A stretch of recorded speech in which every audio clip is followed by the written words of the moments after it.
I've talked about the epitexture growth. Epitexture growth means if the substrate is a single crystal, then we can grow a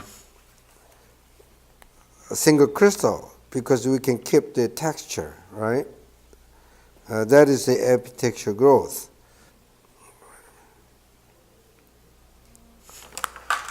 Now, in order to have an epitexture growth, we have to have for epigrowth,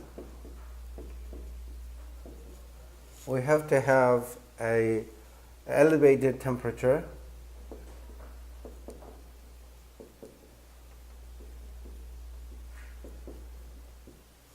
and we have to deposit a very slow rate, long time deposition. Slow rate. We have to maintain the slow dep rate for epitexture growth. Well, if we move from the high temperature to low temperature or the fast deposition rate, we are going to grow polycrystal. And if you further decrease the temperature or further increase the deposition rate, then we can have amorphous crystal. It's not a crystal, amorphous structure. Okay. So that's the normal practice for the insulators or semiconductors. Insulator and semiconductors. And the insulator and semiconductor, they have ionic bonding or covalent bonding, mostly, okay? But in case of metal, it has a metallic bonding or van der Waals bonding, very weak bonding. So in most cases, in a metal, we cannot grow epitexture growth. We usually have amorphous structure. Let's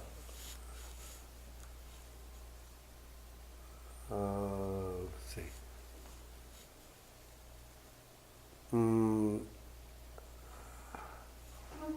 In a metal, we usually have amorphous structure, and we are not going to have any crystal structure because it's metallic bonding, weak bonding.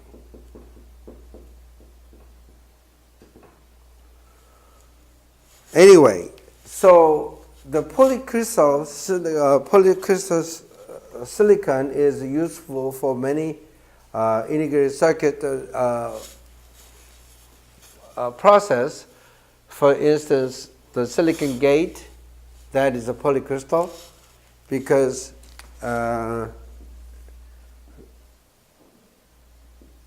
this polygate, this has been deposited on top of the silicon oxide, which is a gate oxide, and silicon oxide is amorphous, so there's no way to have a single crystal for the gate. Okay, there's no way to have an epitexture growth on the amorphous substrate. So at most we can have a polycrystal, and we have to have a polycrystal because it should be doped. Okay, if it is amorphous, then we cannot do doping. Okay, so we have to deposit the silicon for the gate in a form of a polycrystal to have a low resistance for the doping. Okay, so that is the one application for the polycrystal silicon, and high resistors which has intrinsic and very little amount of dopants, then we can create the high resistance materials, and in that case we are going to have a polycrystal. Solar cells, we usually use the glass, which is amorphous. So for the solar cells, the thin film, at most we can have a polycrystal, silicon. Interconnect lines in the MOS and the bipolar circuit.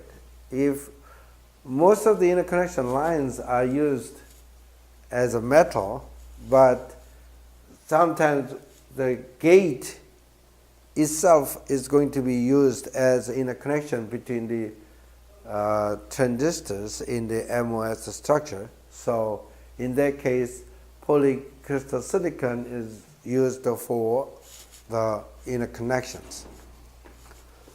So we do have many applications for the polycrystal, and in general, the silane, in case of a decomposition of a silane to have a silicon, in this case we are going to use the N2 or H2 as a carrier gas, and that elemental silicon is going to be formed here, as you can see. And then this is the plot that we have seen last time. This is the reciprocal temperature, so we have a low temperature here, and then high temperature here. Deposition rate, you can see the surface reaction controlled regime at the low temperature. We have a Arrhenius type plot, the thermally activated process. Surface reaction is a thermally activated process, so we have a straight line when you have a log plot with respect to the 1/T here. But at high temperature, best control the diffusion in a gas species of the dopant atoms is important. So this high temperature regime, we have diffusion controlled, and that is not the Arrhenius type plot. So we do not have a straight line in this plot. Okay, and the low temperature surface reaction regime, so that we have a straight line like this. Now, as far as the step coverage is concerned in the CVD, we want to have a surface reaction controlled mode. Okay, at high temperature, for example, we are not going to have a nice step coverage. We have discussed about this last time, that and this topologies, the CVD, the main advantage of the CVD is just to have a nice step coverage like this, okay? And this can be obtained when the CVD is operated under the surface reaction controlled mode. But if you work the CVD at high temperatures, so that the diffusion controlled regime, then the final step coverage is going to look like this. Okay, it's just like a sputtering case. So we want to move at the low temperature to have a good step coverage. Polysilicon usually deposited at the 700 and 900 degrees centigrade, and in this range, where in this plot the 700 is 900, and this region, okay? This regime is relatively temperature sensitive.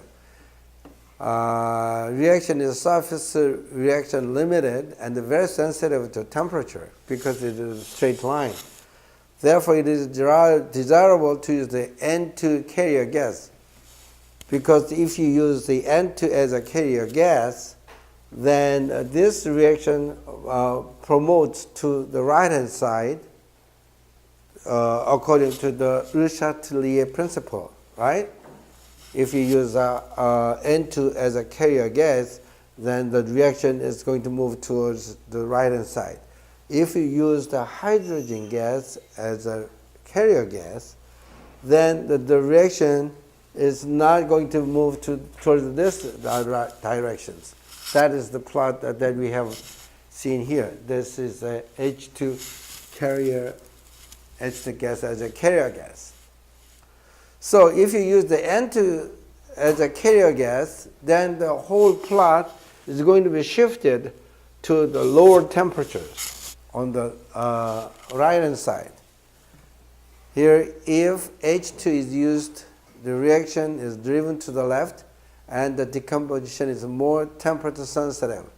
So use N2, and the whole plot on the valve above will move to the right, so that we are going to have a better control, because at the lower temperature still we are on the surface control mode. Okay? Now in a polycrystal, we do have a grain boundaries, and in the grain boundaries we are supposed to have a segregation of the dopants. So the dopants inside this grains, which is the single crystal, that is going to be electrically activated. But if the dopant is captured or segregated at the grain boundaries like this, these dopants cannot find the substitutional site, because at the grain boundaries it's basically amorphous, right? So you cannot find, these dopants cannot find the substitutional site, so that it is not going to, these dopants are not going to work as dopants, electrically active dopants. Okay, so if the carrier is trapping, here in this note they use a word trapping, but if the carrier is trapped at the grain boundaries like this, then we have a different concentration of the dopant, and different concentration of dopant will create the charge. And the Poisson's equation says the charge is related to the second derivative of the potential, okay? And so we're going to have a different potentials like this, so that it is just like p-n junctions. We are going to have a depletion regions follow along the grain boundaries like this. So in polycrystal structure, the electrical properties is very much is not like the single crystal. Okay, there are many grain boundary effects on the electrical properties.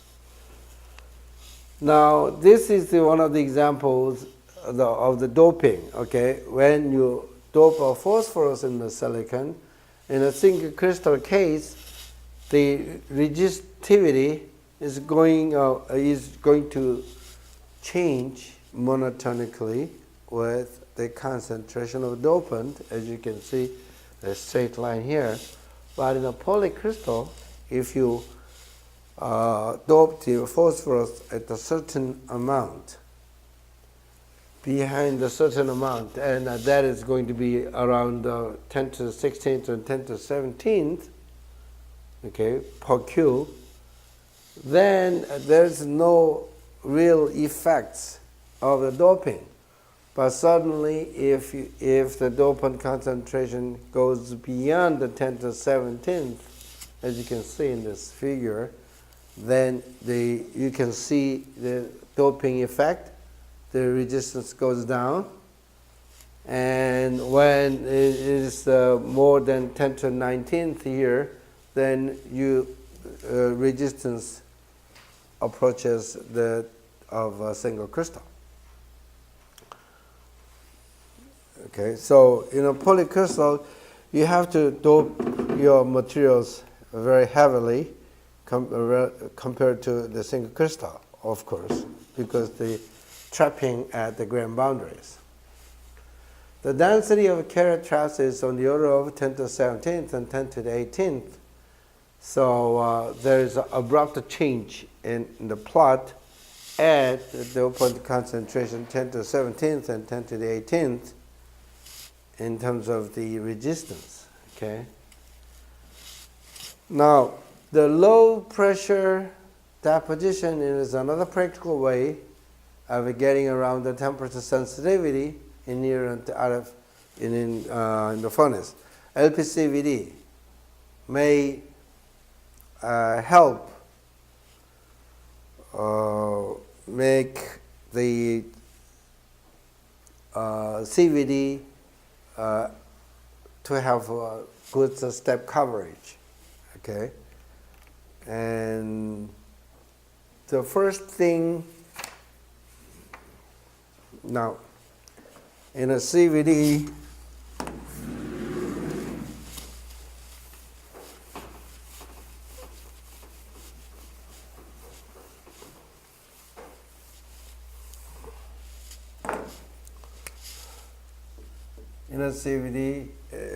the main advantage of the CVD compared to other technique like evaporation and sputtering is the step coverage. Okay, for the step coverage, we have to have a low temperature operation.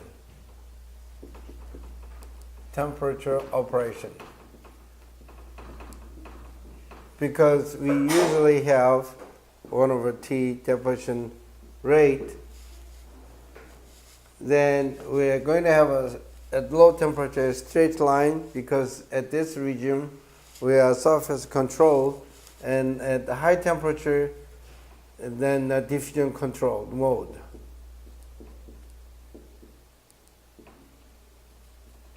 And we are going to have a good step coverage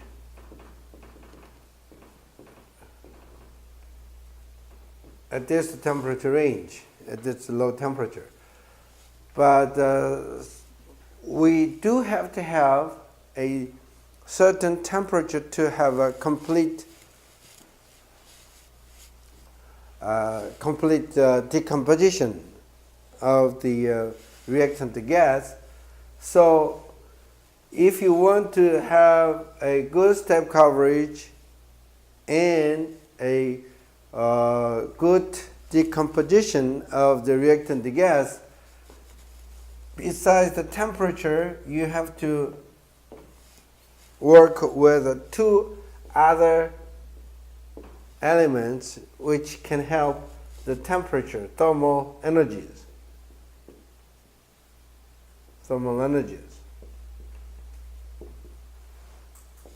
which can compensate the thermal energy. The number one is using the carrier gas as an N2, okay? Then the reaction, the whole thing is going to shift to the left so that it has the same effect to lower the temperature. And the other thing is the LPCVD. We decrease the pressure. You are working on the pressure. If you decrease the pressure, you increase the diffusion coefficient of the reactant gas. Okay, and the Hg values that we have discussed earlier, mass transport, the diffusion coefficient is related to that, and this diffusion coefficient is inversely proportional to the pressure. So if you decrease the temperature pressure, for example, decreasing pressure to approximately 1 torr lead to diffusion coefficient down to 100 to 1,000 times, and Hg is vastly increased, so that as a total, you're going to have an increased diffusion coefficient. Okay, so mass transport becomes unimportant, and wafer can be closely spaced, that we have discussed, And typical conditions that we talked about here for the low pressure is about 0.2 times from 0.2 to 0.6 torr. It's not really even intermediate pressure, okay? But this much low pressure is good enough to have a LPCVD. Okay. Note, we do not want mass transport limited deposition in the LPCVD, because if it is mass transport limited regime, we are not going to have a good step coverage. So we do not want the mass transport limited deposition in a CVD. And temperature cannot be too high, and the pressure cannot be too high, and the wafer spacing cannot be too close. If it is too close, then of course we are going to have a depletion of the reactant gases. And here, to compensate for reactant depletion, it is common to introduce a temperature differential input and output about 220 degrees centigrade. Then this means that when you have a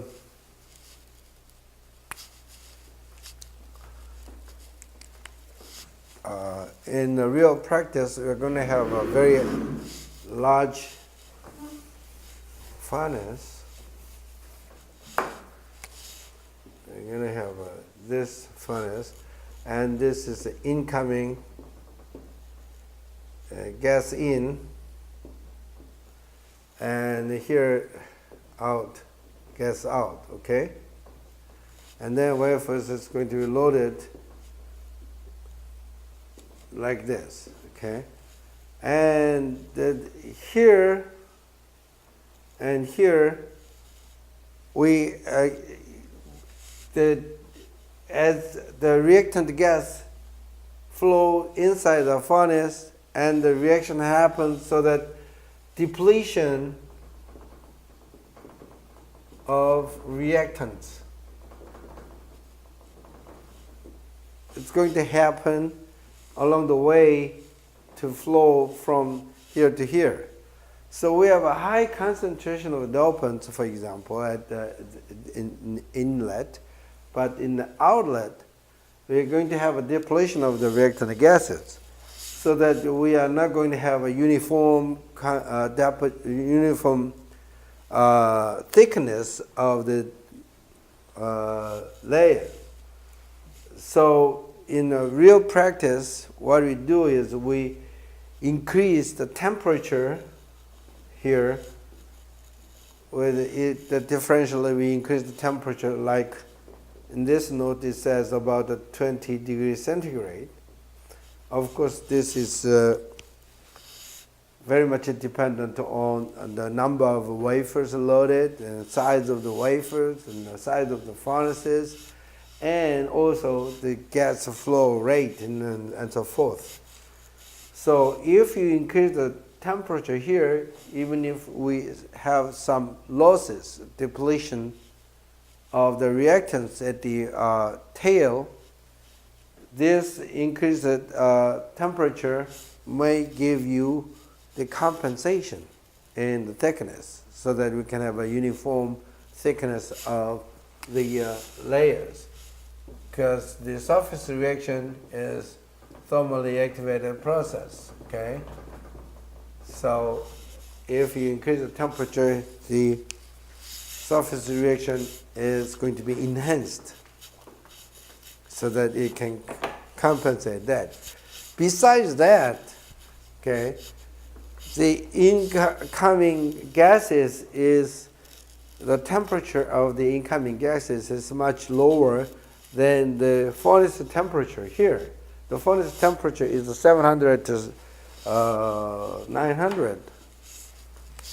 Okay, the furnace temperature is 700 to 900 degrees centigrade, and the incoming gas at most you can heat it up like 100 degrees centigrade. You're not going to heat it up more than 100 degrees centigrade. So there is a chilling effect in the first few wafers, chilling.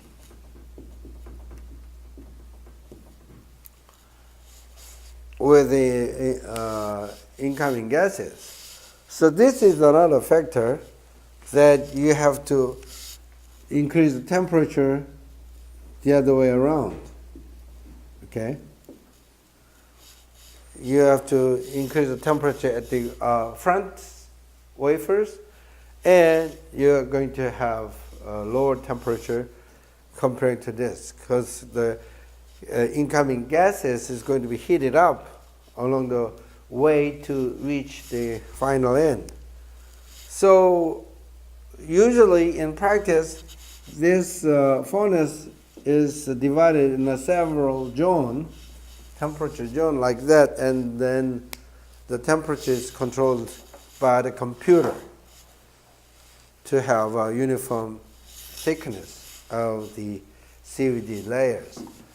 That is not a trivial question at all in real practice, because in the CVD we just deposit a couple of thousand angstroms, something like that. So deviation of 10% is greatly affect the electrical properties of the transistors. So that has to be very precisely controlled, and so the furnace, the CVD furnace, is very costly. Now, in the industry, of course, we do want to have a nice step coverage. So we want to do everything in a CVD instead of sputtering and evaporation. But as you can see here in this example, in the CVD, the temperature margin is not that great. It's very narrow. You have to precisely control the temperature, especially to have a uniform thickness. It's very sensitive to the temperature. Of course, the pressure and reactant gas flow, carrier gas flow, carrier gas concentration, blah, blah, blah. Everything is so tightly managed. It has to be tightly managed. But especially, it is very sensitive to the temperature. So in terms of the cost of fabrication, if you want to prepare the film and the CVD, it's much costly compared to the sputtering process. Sputtering process, you usually do it at room temperature. So in the real practice, only the case where we do need the CVD, we carry out the CVD. Otherwise, we want to avoid the CVD process in making a thin film. So most of the processes is done by sputtering, especially, okay? For metallizations, we had to do it by the sputtering. When you have transistors like this gate oxide and this polygate, we have to do it by the CVD, okay, instead of sputtering. But for the metals, CVD is very difficult. We call the precursor. Like if you want to do the aluminum has to be melted by the organic solutions to have a liquid source, and this liquid source is going to be heated to have aluminum gas in a CVD chamber. Okay, so this we do need a precursor for the metal depositions. It's not like the deposition of a silicon or silicon oxide. In this case, we have a silane gas, okay, for the silicon depositions, and the silicon oxide deposition and silicon nitride depositions. The silane gas is good enough, but in the case of metal, we have to have, for each metal, we have to prepare the corresponding precursors. And this is not a trivial question. It's very expensive by itself. And we have to have a liquid source to be evaporated and then flow into the furnace for the CVD. So in this case, we call this MOCVD, metal organic CVD. Okay, we call this metal organic CVD. In a modern VLSI, because the topology is very tough, okay, the step coverage is very important in the metallization stage at the back end process. This metallization is we call the back end process. Back end.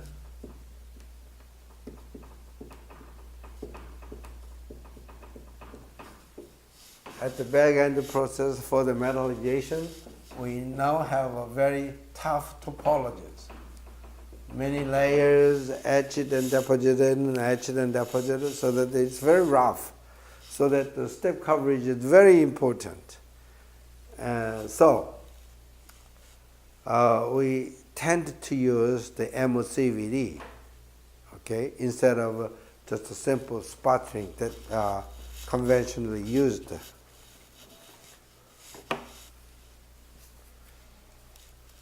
Okay, so as you increase the integration level, now the topologies becomes worse and worse, and so you're going to have more and more CVD dependent process. You have to develop a more and more CVD dependent process because it has a good step coverage.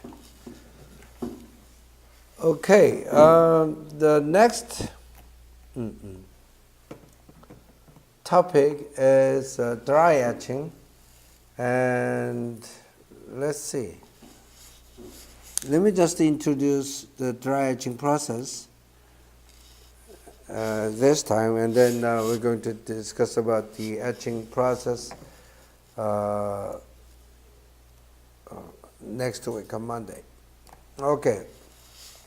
Etching. Etching is essential to realize the pattern on the silicon wafer, right? The etching is very important.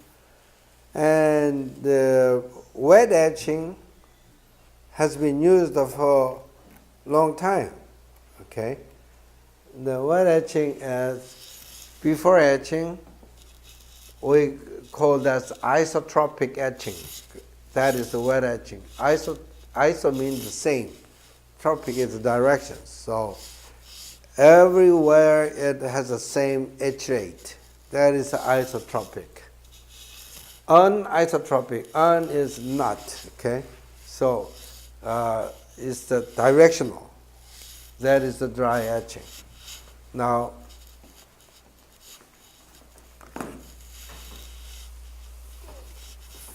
if you do the etching, for example, silicon, if you use the HF solutions, this is a liquid. Okay, you put the HF and the water, diluted the HF, and then you put the silicon in the HF solutions. Then let's say if you have solutions, the HF solutions like this, and then you have a silicon wafer, and then it has silicon oxide like this, and then that the silicon oxide has been patterned. Okay, this has been patterned so that we are going to etch a silicon right here, for example. Then all you have to do is you grow silicon oxide on top, and then you do the lithography to have a pattern like this, and then you dip it into the HF solution. Then this HF solution is touch. Wait a minute. This is the other way around. Let me draw it again. We are going to etch the silicon oxide with the HF. Okay, HF is the etching solution for the silicon oxide. So it has the same thing. It's a silicon, and then we have a silicon oxide here, and then we have a photoresist patterns like this, and then we want to etch the silicon oxide with the HF. And then this silicon oxide is touching the HF, and then it forms the tetrafluoride, silicon tetrafluoride, which is a gas, and then H2O. So this is the way how you etch the silicon oxide. Okay, so this is silicon oxide that's going to be etched away. And then you remove the PR after etching, and then you are going to have a pattern like this, the silicon and the silicon oxide patterned in this way. That is the wet etching. There's a conventional etching. Okay, that's what's happening. So basically, what you have to have is to have a silicon tetrafluoride gas with a reaction with the fluorine ions. You know, in HF, you have fluorine ions in here, and then this fluorine ions is going to react with the silicon oxide, right? And in doing so, see, this is the silicon oxide deposited on top of the silicon, for example. And you have a PR pattern here, PR. Now fluorine ion is going to touch here, and then it is going to etch the silicon oxide. So if you look at this edge, there is a direction towards this direction, but also the etching towards this direction is going to happen at the same time. That is isotropic etch. That is isotropic etch, right? So you end up with some etching of silicon oxide like this. Okay, and this much we call undercutting. Undercutting.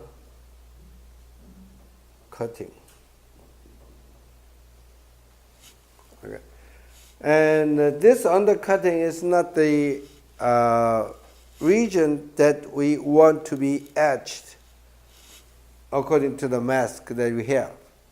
So that we, because of this undercutting, we are not going to have exactly the same pattern of the mask to be on the silicon wafer.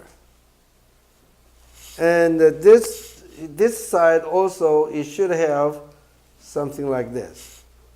etching like that. Okay? So with this isotropic etching,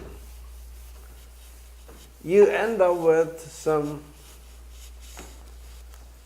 pattern. This is the silicon, and then silicon oxide is going to be etched something like this. Okay? And then here the original distance on your mask, L on your mask, but in the real pattern is going to be formed something like this. And this much is the undercutting, right?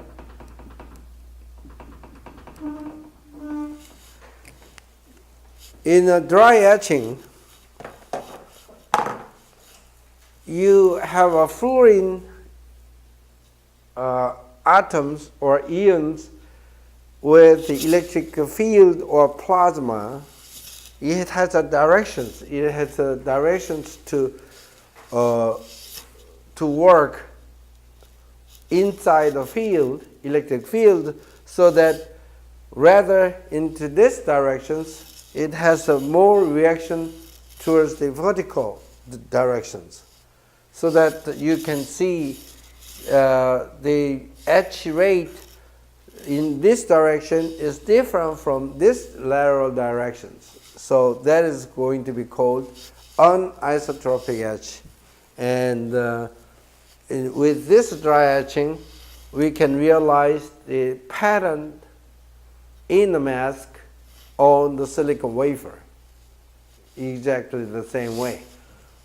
So we can see that this development of the dry etching is the key element to have a very small size, micron size transistors, which is essential for the VLSI. So we can say dry etching is one of the technologies which enables us to have VLSI these days. Okay? So next week we're going to discuss about the dry etchings in detail, which is in the chapter 12. Okay?